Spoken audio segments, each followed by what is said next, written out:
Hello, race fans, hot rodders, and whoever else. Uh, there's doors. Yeah, I got a hold of the kid that owned the car and got some doors.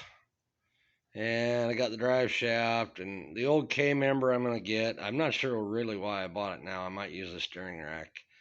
And the trunk lid, I'll pick that up tomorrow or some other day. I didn't have room in my truck.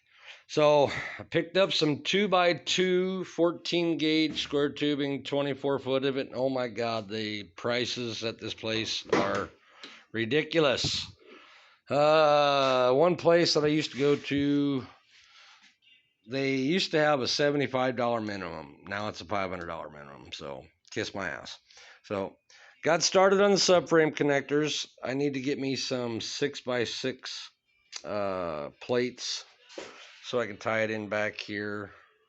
The subframe connectors in on the bulkhead.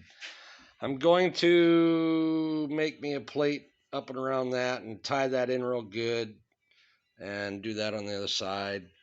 I'm not sure if that cut is legal, but I'll brace it up and weld it up and make it invisible maybe. I think the NHRA rules say it has to be bent and not cut and bent. So we'll see. I'm going to go NHRA racing or whatever, but yeah. So anyhow, just thought I'd upload a short video. Gosh, who does that? Short videos. But figure I had to have the doors. Figure I had to have the doors to line up the fenders, to line up the tube front end. Fenders have seen their better days, but I'll make them work. So I was going to weld all this up tonight, but that ain't going to happen.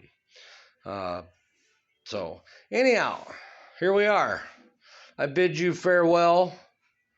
Like, comment, subscribe. Tell your friends about that goof bag that's building the Mustang and I put LS in it. So everybody have a good night, and probably talk to you on the next short video. See ya.